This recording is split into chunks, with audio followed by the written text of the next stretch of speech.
सभी को मेरा नमस्कार। पंचतत्व ज्योतिष में एक बार फिर आप सभी का हार्दिक स्वागत है। कैपिटल लेटर की सीरीज़ को आगे बढ़ाते हुए हमने कैपिटल लेटर ए के बारे में पिछले एपिसोड में चर्चा की थी। आज हम कैपिटल लेटर बी के बारे में चर्चा करेंगे और जानेंगे कि बी को अगर हम सही तरीके से बनाएंगे तो हम किस तरीके से बॉस बन सकते हैं। दोस्तों, बी लेटर जो दर्शाता है वो हमारे को एक्सप्रेसिवनेस को दर्शाएगा हमारी, और हमारे कम्युनिकेशन को दर्शाएगा। जैसा कि यहाँ पर आप देख पा रहे होंगे, ये कम्युनिकेशन को दर्शाएगा और एक्सप्रेसिवनेस को दर्शाएगा। तो कोई भी चीज़ की शुरुआत कैपिटल लेटर से देखी जाती है, जैसा कि मैंने आपको पिछले एपिसोड के अंदर बताया। तो कोई भी लेटर की शुरुआत, कोई भी चीज़ की शुरुआत जो होगी वो कैपिटल लेटर से देखेंगे।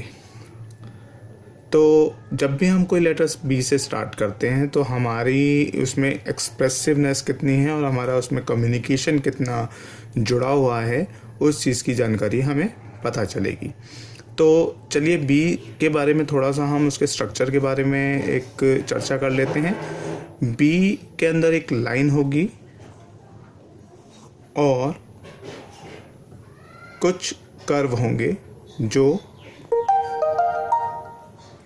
सहस्त्रारा चक्र से अनहटा चक्र और अनहटा चक्र से मूलधारा चक्र की तरफ मूव करेंगे। तो ये चीज़ क्या दर्शाती है दोस्तों? जैसा कि हमने 7 चक्रों की बात करी, ये जो लाइन है यहाँ से हमारा थॉट शुरू हुआ है जो सहस्त्रारा चक्र से शुरू होता है और अनहटा चक्र तक जाता है, और अनहटा चक्र से शुरू होकर वो फिर दोबारा से मूलाधारा चक्र में एंड होता है। तो सबसे पहले तो हमें यही चक्रों के बारे में जानकारी होनी चाहिए कि ये चक्र आखिरकार करते क्या हैं। तो मोटे मोटे तौर पे मैं आपको चक्र के बारे में इसमें थोड़ा बहुत बता देता हूँ।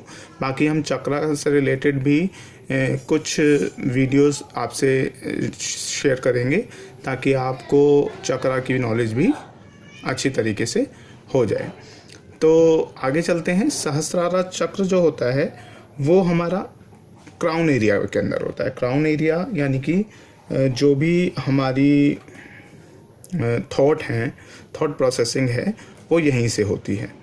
तो अगर सहस्त्रारा चक्र से अगर ये चीज़ शुरू हो रही है तो इसका मतलब कोई भी कार्य के लिए आप किस तरीके से जजमेंट रख रहे हैं। क्या आप उसके लिए जजमेंटल हैं या नॉन जजमेंटल हैं? क्या आप सभी को सेम तरीके से देख रहे हैं या उसमें कुछ ना कुछ आपकी बायसनेस है? आप खुश काम कर रहे हैं, ब्लिसफुल होकर काम कर रहे हैं, या आपका मन उस कार्य में नहीं लग रहा है? आपकी डिवोशंस सहस्त्रारा चक्र से चेक की जाएगी और आप उस कार्य को करने के लिए वायलेंस हैं, एग्रेसिव हैं या नॉन वायलेंस हैं या नॉन एग्रेसिव हैं।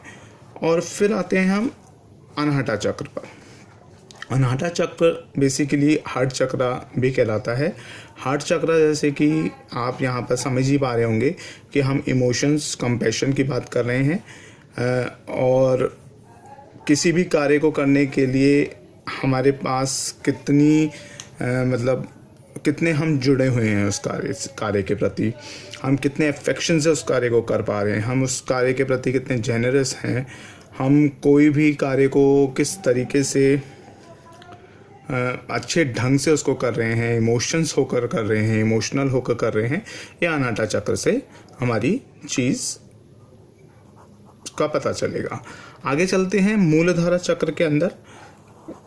मूलधारा चक्र का जो असर है वो हमारे पैरों पर होता है। पिंडलियों के नीचे वाला भाग जो होता है वो मूलधारा चक्र के अंदर होता है। हमारी जो टेल बोन है उसका इसके ऊपर असर है, हमारी बोन्स का इस पर असर है। तो मूलधारा चक्र बेसिकली एक स्टेबल पॉइंट है, यानी कि एक तो ट्रैवलिंग भी हम पैरों से करते हैं और हमारी जो रूट है, बेसिकली हम जो जमे हुए हैं वो भी हम पैरों की तरफ से जमे हुए हैं। तो अगर ये मूलधारा चक्र जिसका बहुत अच्छा होगा वो बातें बहुत कम करेगा, धीरे धीरे सोच समझ के करने वाला होगा, मूव करेगा slow, good sense of humour होगा और मनी को किस तरीके से बनाया जाए उसको सब चीज़ें पता होंगी, और अपनी फैमिली की भी इम्पोर्टेंट उसको पता होगी, वाइटलिटी इसकी स्ट्रॉन्ग रहेगी। तो ये 3 चीज़ें हमने यहाँ पर सहस्त्रारा चक्र, अनहटा चक्र और मूलधारा चक्र के विषय में जानी। तो दोस्तों, जब हम बात करते हैं कि ये जो है सहस्त्रारा चक्र से जो हमारा बी बनना चाहिए वो यहाँ से इस पॉइंट से, इस लाइन के इस पॉइंट से शुरू होकर हार्ट चक्र को टच करना चाहिए, और हार्ट चक्र से फिर वो मूलधारा चक्र की तरफ बढ़ना चाहिए। तो आइए कुछ बी के बारे में हम चर्चा करते हैं कि बी किस किस तरीके के बनते हैं। अगर मान लीजिए कोई बी इस तरीके का बनाता है, जिसके अंदर यहाँ पर देखिए हार्ट के पास यहाँ पर जॉइंट नहीं है। तो हार्ट के पास जॉइंट नहीं है, इसका मतलब यही है कि यहाँ पर जो कार्य किया जा रहा है उसके अंदर हमारी जो इमोशंस हैं, हमारी जो जेनरसनेस है, हमारा जो ओपन माइंडेड है, या हमारा जो उस कार्य के प्रति इमोशंस हैं, वो यहाँ पर कहीं ना कहीं कमी दर्शा रहा है। तो अगर कोई व्यक्ति बी शुरुआत में बी बनाता है और वहाँ पर आपको दिखाई देता है कि यहाँ पर बी हार्ट चक्र या अनहटा चक्र से टच नहीं हो रहा है, तो आप जान सकते हैं कि उस कार्य के प्रति उस व्यक्ति के अंदर कंपैशन या इमोशंस भाव नहीं है। दूसरी स्थिति देखिए, जब कोई व्यक्ति बी इस तरीके का बनाता है जो लाइन से बिल्कुल टच ही नहीं हो रहा है, तो इसका मतलब उस व्यक्ति के अंदर ना तो कोई ब्लिसफुलनेस है उस कार्य को करने के लिए, ना ही कोई मतलब वो उस चीज़ से जुड़ा ही नहीं हुआ, ना इमोशंस हैं और ना ही उसके पास कोई गट फीलिंग है कार्य को करने के लिए। विचार उत्पन्न हुआ अचानक और हमने कोई भी सोचे समझे बिना, किसी भी इमोशंस में आए बिना ही कोई भी सही गलत का निर्णय लेकर उस पर हम अमल कर रहे हैं। तो लेकिन अगर आप कहीं पर जर्नी पर जा रहे हैं, टूर पे जा रहे हैं और वहाँ पर आप एंजॉय करना चाहते हैं और आप अगर भी ऐसा बना रहे हैं, तो ये अच्छा एक साइन है। अच्छा साइन इसलिए है दोस्तों क्योंकि यहाँ पर आप देखेंगे कि यहाँ पर आप भी जो बना रहे हैं वो ओपन है, और आप ना तो कोई थिंकिंग ला रहे हैं किसी भी चीज़ की, ना ही कोई इमोशंस जोड़ रहा है उसमें, और ना ही कोई गट फीलिंग है। आप जस्ट एक एंजॉय के मूड के अंदर जा रहे हैं। एक भी यहाँ पर देखिए जो आप कार्य कर रहे हैं उसके अंदर सहस्त्रारा चक्र मिसिंग है, बाकी दोनों चक्र अटैच हैं, यानी कि गट फीलिंग है, इमोशंस हैं, बट आपके पास जो थिंकिंग है वो ही पॉजिटिव नहीं आ रही है। उस कार्य को करने के लिए आप ब्रेन से नहीं जुड़ रहे हैं। चलिए नेक्स्ट बी की तरफ चलते हैं दोस्तों। ये बी के अंदर यहाँ पर गट फीलिंग हमारी यहाँ पर मिसिंग है। जो भी एक जजमेंटल होकर हम काम करेंगे, मतलब किसी को इस काम के प्रति बायस हो जाएंगे। यहाँ पर हम ये देखते हैं कि जो मूलधारा चक्र के अंदर हमारा जो मिसिंग हो रहा है, ये नहीं कनेक्ट हो रहा, तो इसका मतलब है हम उस कार्य के अंदर हमारे पास थिंकिंग है, हमारे पास में उसमें अटैचमेंट है, बट उस कार्य के प्रति हम जजमेंटल होंगे। हम बहुत जल्दी निर्णय ले लेंगे कि ये व्यक्ति सही कार्य कर रहा है, इसको रखेंगे, ये सही कार्य नहीं कर रहा है, इसको निकालो। बहुत जल्दी हम डिसीज़न और लेंगे और वो भी डिसीजन सही नहीं होंगे, बायस हो जाएंगे हम किसी एक के प्रति, और तो वो भी हमारा एक पॉजिटिव साइन नहीं दे रहा है।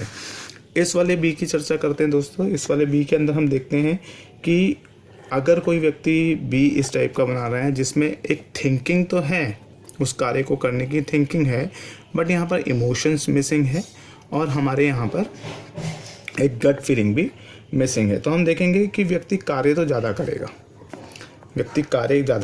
पैसा कम कमाएगा ऐसा व्यक्ति, ठीक है। इमोशनल डिससेटिस्फेक्शन दिखा रहा है यहाँ पर, देखिए यहाँ पर बीच में कनेक्शन नहीं है, तो एक इमोशनल डिससेटिस्फेक्शन है। ऐसे व्यक्ति का ब्लड प्रेशर भी ज़्यादा बढ़ेगा। जो भी हार्ट लाइन से टच नहीं कर रहा है, यहाँ पर ब्लड प्रेशर से रिलेटेड या फिर इरेगुलरिटी ऑफ हार्ट बीट रह सकती है, ठीक है। तो ये सब चीज़ें यहाँ पर देखेंगे, काम ज़्यादा होगा और अर्निंग कम होगी ऐसे वाले बी में। और यहाँ पर एक बी हमने ये वाले जो बी बनाए हैं, देखिए ये दोनों बैलेंस हैं। सहस्त्रारा चक्र क्राउन एरिया से हार्ट चक्र, अनाहटा चक्र तक, और अनाहटा चक्र से मूलधारा चक्र, रूट चक्र तक, ये दोनों बी जा रहे हैं। तो जब हम इस बी की बात कर रहे हैं, इन दोनों बी की बात कर रहे हैं, तो ऐसे बी के अंदर आपके पास वर्क एफिशिएंसी भी है और आप अर्न भी अच्छा कर लेंगे इस चीज़ के अंदर। आप इमोशनल फुलफिलमेंट होगी उस कार्य के प्रति, आप उस कार्य से जुड़ा हुआ महसूस करेंगे। तो इमोशनल फुलफिलमेंट हमारी रहेगी जब हमारा जो बी सेंटर से हार्ट चक्र से कनेक्टेड रहेगा, ब्लड प्रेशर भी स्टेबलाइज रहेगा, हार्ट बीट भी रेगुलर रहेगी। तो दोस्तों बी के बारे में हमने चर्चा करी है। तो बी की शुरुआत हम देखते हैं कि यहाँ से होने के बाद आगे वो अनाहटा चक्र से मूलधारा चक्र तक वो कनेक्ट होते हैं। तो इस जो अगर आप ये 7 चक्रा के बारे में और नॉलेज लेना चाहते हैं तो हम जल्द ही इसके लिए वीडियो आपसे शेयर करेंगे, वीडियो हम बनाकर डालेंगे ताकि आपको सहस्त्रारा चक्र, अजरा चक्र, विशुद्धा चक्र, अनाहटा चक्र, मणिपुरा चक्र, स्वाधिष्ठिना चक्र और मूलधारा चक्र के विषय में जानकारी हो और आप इन चक्रास को हील किस तरीके से कर सकते हैं इनके बारे में भी हम अपने इस चैनल के अंदर जानकारी आपको देंगे। आशा करता हूँ कि आपको ये सब चीज़ों के बारे में अच्छे ढंग से पता चल गया होगा। आप बी को अपना बहुत पॉजिटिव ढंग से बनाइए। कई लाखों लाख तरह के बी बन सकते हैं। हमने कुछ बी की चर्चा करी है ताकि आप जान सकें कि बी हमारे किस किस एरिया को कनेक्ट कर रहा है, और आगे चलकर हम सी के बारे में चर्चा करेंगे अपने नेक्स्ट एपिसोड के अंदर। और मैं चाहता हूँ कि आप बी को बहुत अच्छे ढंग से बनाने की प्रैक्टिस कीजिए। दूसरे व्यक्ति के बी से जान पाएंगे आप कि उस व्यक्ति का कहाँ से कनेक्शन लॉस्ट हो रहा है, ताकि आप उसको ये चीज़ समझा सकें कि आप अपना जो कार्य है वो जो चीज़ मिसिंग है उसको उस कार्य के प्रति उसको फुलफिलमेंट करने के लिए आप उसको बोलें, उसको काउंसलिंग कर सकें कि आपके यहाँ पर ये चीज़ मिसिंग हो रही है, आप इस चीज़ के लिए एफर्ट करें तो आपका कार्य वो ठीक हो जाएगा। आप किसी को देखकर, किसी के लेटर को देखकर ये भी जान सकते हैं कि व्यक्ति किस तरीके से उस कार्य को करने में सक्षम हो पा रहा है या नहीं हो पा रहा है। तो आशा करता हूँ आपको बी समझ में आया होगा। नेक्स्ट एपिसोड के अंदर हम सी, कैपिटल सी के बारे में चर्चा करेंगे। आशा करता हूँ आपको ये चीज़ समझ में आ गई होगी। नमस्कार, धन्यवाद।